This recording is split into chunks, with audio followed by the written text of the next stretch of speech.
Uncle, the woman inside the drum is still alive.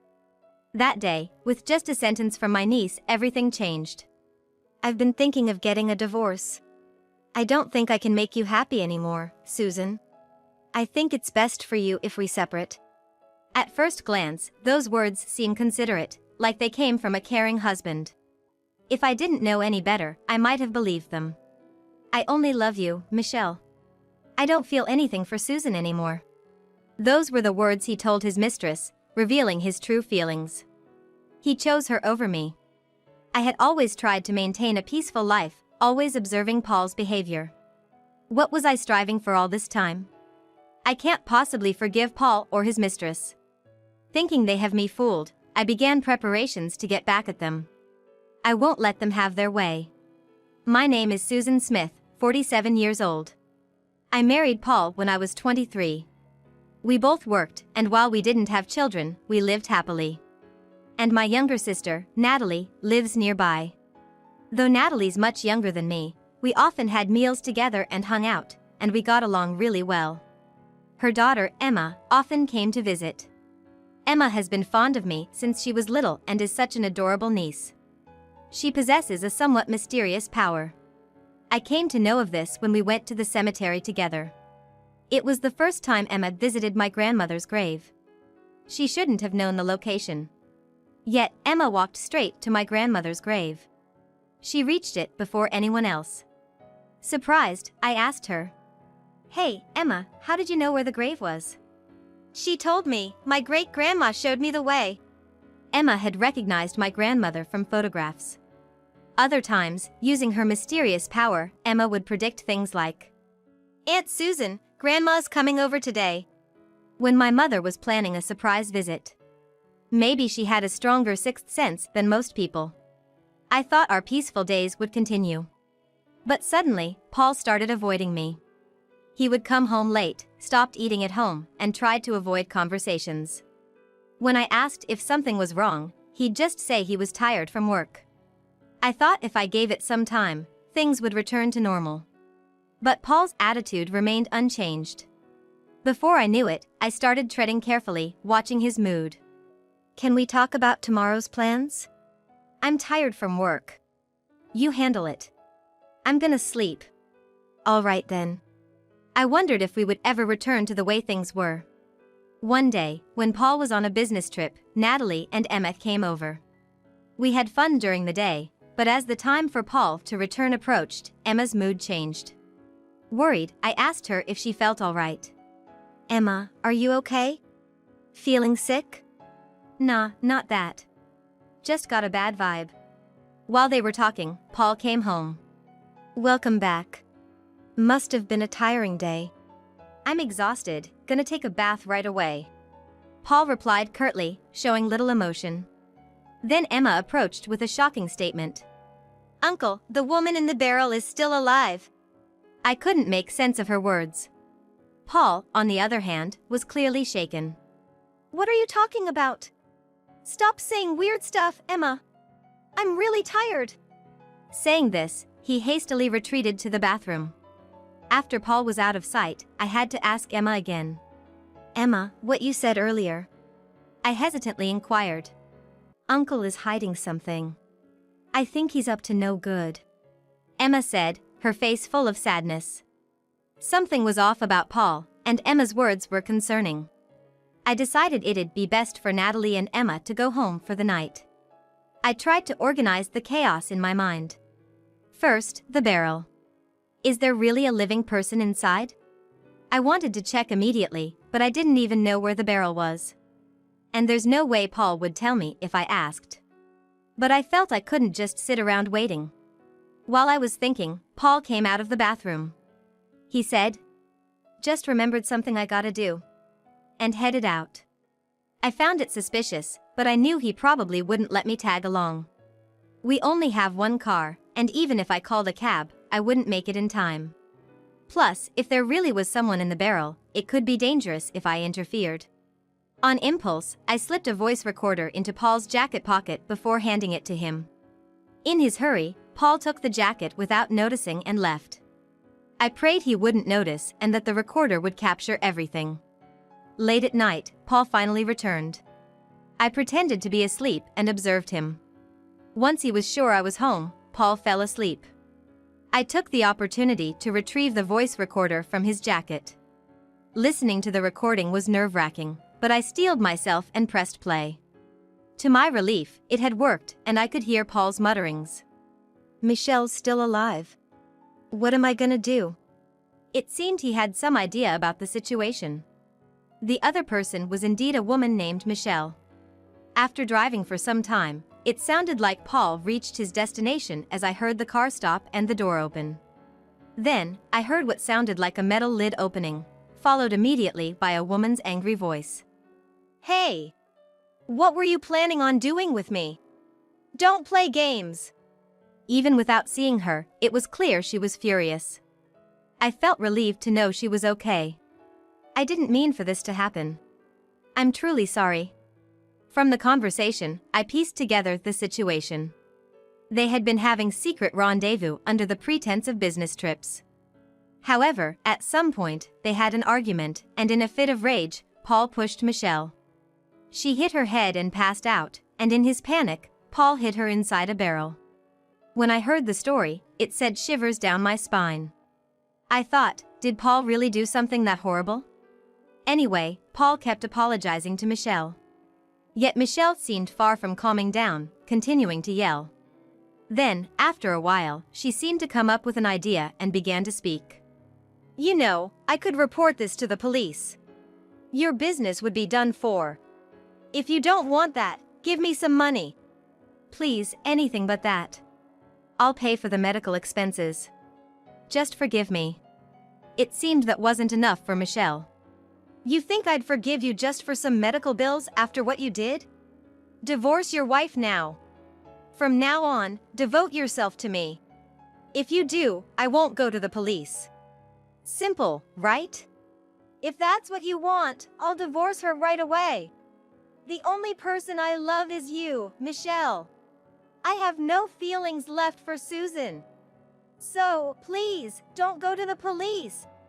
After that, a recording captured the two discussing how to divorce without losing money. For both our sakes, it'd be bad if Susan found out about us. If we play our cards right, maybe the business can be just ours. I turned off the voice recorder. Paul had declared his love for his affair partner, Michelle, not me. Was it so easy for Paul to think about divorcing me? I had sensed an emotional distance from Paul's behavior. Yet, being told he'd chosen his mistress over me brought an indescribable sadness and emptiness.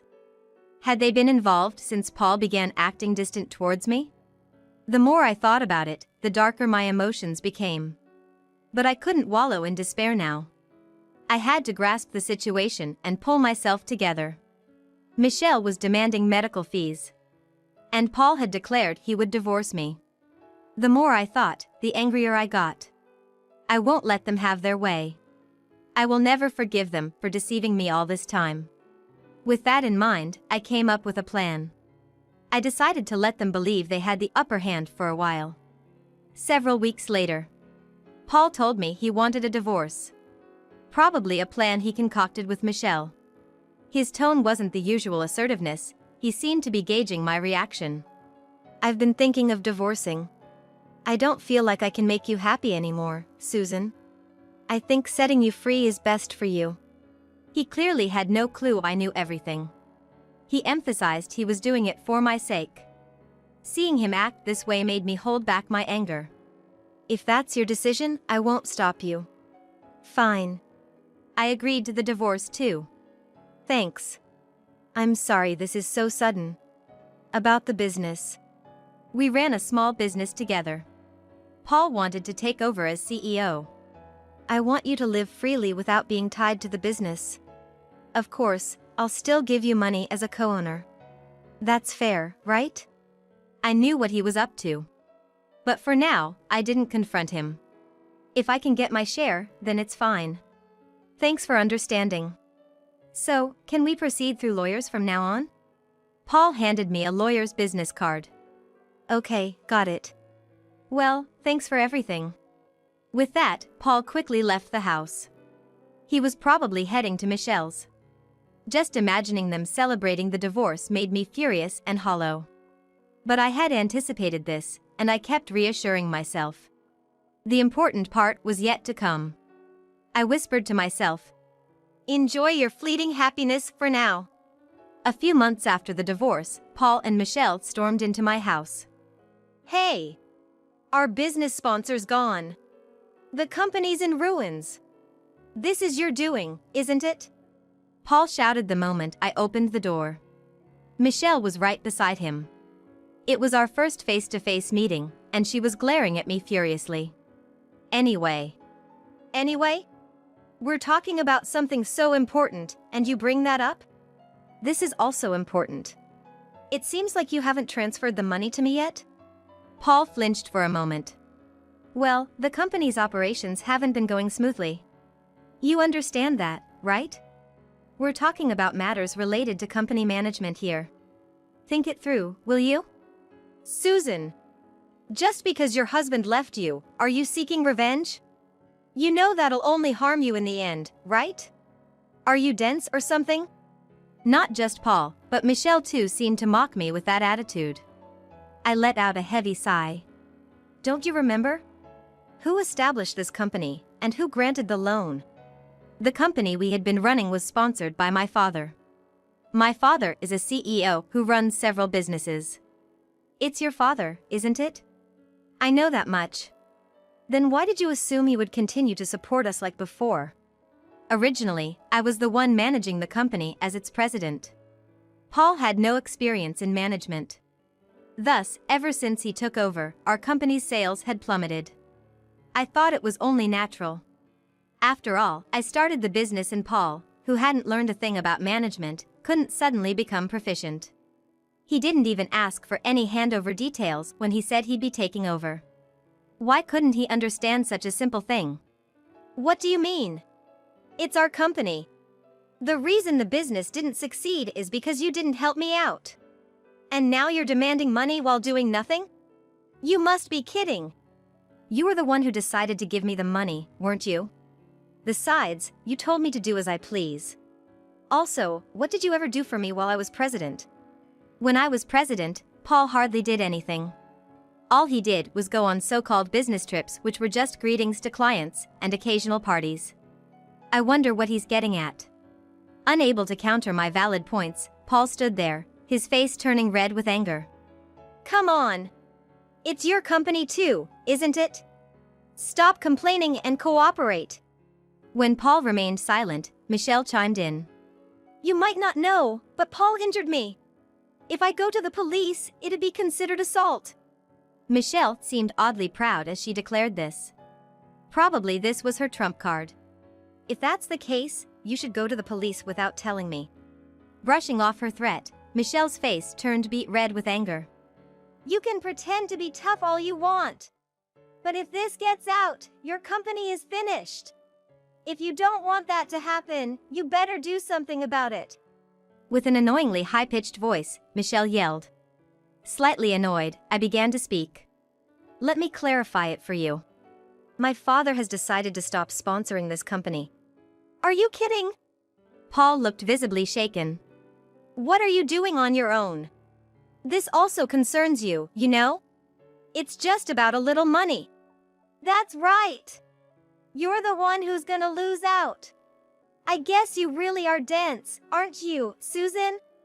I handed them a piece of paper. I have no ties with this company anymore. I've already applied for my resignation, and it's been accepted. Since you took over as president, I'm not needed anymore. Both Paul and Michelle were taken aback. Just because you quit, you're gonna do this? To even ask your father to sink this company? That's way too much, even for you. No, you're mistaken. My father thinks investing in a company that's not profitable is a waste. He stopped sponsoring it. It's not something I requested. The real reason is your lack of management skills. It was irritating to be blamed by Paul when he was the one at fault. I stated the facts to him and gave him a slight smile. I can't believe you do something so cruel. I can't believe you're this kind of person. Paul is still blaming me. Acts like he's done nothing wrong. Doesn't he know how to reflect on his actions? So, I went and got something from the room. Y'all haven't reflected at all. Nothing but excuses. I can't stand listening. Who really did the terrible thing here? What I brought were numerous pieces of evidence of their affair. The day I found out about the affair, I had hired a private investigator. I had been gathering evidence of their affair. All to make them pay for what they did. You thought I didn't know you two were having an affair? Wait, this isn't right. This is after our divorce, right? Stop making stuff up. Look at the date here. It's before our divorce. You said you were out meeting folks, but you were seeing her. I just happened to run into Michelle. Paul is trying to make excuses. Seeing this, Michelle, who had been silent, starts to defend herself too. I didn't know he was married, I was just deceived. I didn't intend to have an affair. Playing the victim, Michelle tries to get out of it. I began to speak. Michelle, you knew he was married at this time, right? I have a voice recording of you talking about it. Confronted with the evidence, Michelle went from meek to snarky with a click of her tongue. So that's her true nature, I thought. Cheating, taking my company, and not paying the money you promised. Who's really in the wrong here? The two who were shouting just moments ago are now silent, looking down. I handed each of them an envelope. What's this? Why are you giving me one too? Michelle, receiving the envelope, was shaken. Why? It's to claim damages. I had prepared claim forms for compensation against both of them for this day. I was hesitant to give them, but after seeing the two of them making excuses without any remorse, I decided to set things right. Paul finally started to apologize after all I had done to him. Susan! I'm sorry, it's all my fault. It was just a momentary lapse. I'll break up with her and never contact her again. So let's start over. Hey! Are you kidding? You're just gonna run away? Shut up. I don't want to deal with you anymore. Nothing good ever happens. That's what I should be saying. The two began hurling insults at each other. Why does he think he can be forgiven now? Watching their ugly argument, I wondered why I ever married someone like him. Any happy memories I had with Paul seemed to vanish. Why would you think we can start over? There's no way I'm going back to you. You better pay the damages and the back payments. I made it clear to them both. No way! Paul sank to his knees. I'm not paying this. As she discarded the envelope and tried to leave, I told her. I know your address. I'll send another bill. Upon hearing this, Michelle finally seemed to resign herself and apologized. I'm sorry for cheating. I won't tell the police that Paul hurt me. I'll return Paul to you. So can you drop the compensation claim? Michelle was nearly in tears. Oh, why? I don't want Paul back, and since you said you'd go to the police, I've already called them. What? I had called the police when I went to get the evidence of the affair. Go ahead and tell the police about the harm you received from this man. I won't drop the compensation claim either. Hey! Susan, are you kidding me? You don't care what happens to me or the company? Just then, the police arrived. Michelle, seemingly resigned, told the police about the injury she had received from Paul. I handed over a voice recorder to the police as evidence. I'm not on Michelle's side, but what Paul did is unforgivable. He should face proper judgment. We'll take a detailed statement at the station, said the officer. It seems Michelle was going too, as a victim. Haven't you been to the police station before? The officer asked her. Michelle flinched, looking downcast, and got into the patrol car. Susan, help me! Paul, looking dazed, pleaded in a desperate voice. We're strangers now. Reflect on your actions, I said, watching Paul being taken away. Paul was charged with assault for harming Michelle. Not only did he have to compensate me, but he also had to settle with Michelle, which left him in significant debt. Furthermore, Michelle frequently had run-ins with the police due to relationship troubles. This time, she was the victim, but the police sternly warned her about her behavior. She was drawn to Paul because of his business title. However, with Paul's title gone and him in massive debt, her interest would likely wane quickly. I don't know what their relationship is now. Michelle has been paying me the compensation properly, so I don't feel the need to pry further. All I wish is for both Paul and Michelle to truly reflect on their actions. That's all. Paul's company soon went bankrupt after he became the representative. I established a new company and rehired all the employees from the previous one. I felt it wasn't right to drag the employees into our mess. Initially, I worked out of obligation. But now, I find fulfillment in my work, and I want to work hard for the sake of my employees and my expectant father. "You smile a lot more these days, Aunt Susan," said Emma, whom I met after a long time. After parting ways with Paul, I decided to live for myself. Not constantly worrying about Paul's mood, but valuing my own feelings. I visit places I want to, dine with the people I want to meet, and lead a fulfilling life. Running the company by myself has also made finances easier to manage, with fewer unnecessary expenses like pointless business trips. The work environment improved for my employees too. Apparently, Paul was harsh with them, and his absence made their lives easier. I regret not noticing Paul's unjust behavior sooner. From now on, I must ensure not only the company's well-being but also that of the employees. In retrospect, without Emma's remark, I might have remained oblivious. I might have remained married to Paul, unaware of his affair, possibly losing both the company and all my money. I owe it all to you, Emma. Thank you. I believe Emma helped me out. Seeing my gratitude, Emma gave a bright smile. Our issues had settled, and Emma's mysterious power seemed to have diminished. Perhaps her power existed just to help me, I sometimes pondered. When I discovered the affair and faced the divorce, I was devastated and overwhelmed with sadness. Perhaps our marriage wasn't as smooth as I thought. But I can change the course of my future. Surrounded by loved ones and engaging in work I love. I don't want to dwell on past failures but want to move forward, looking ahead.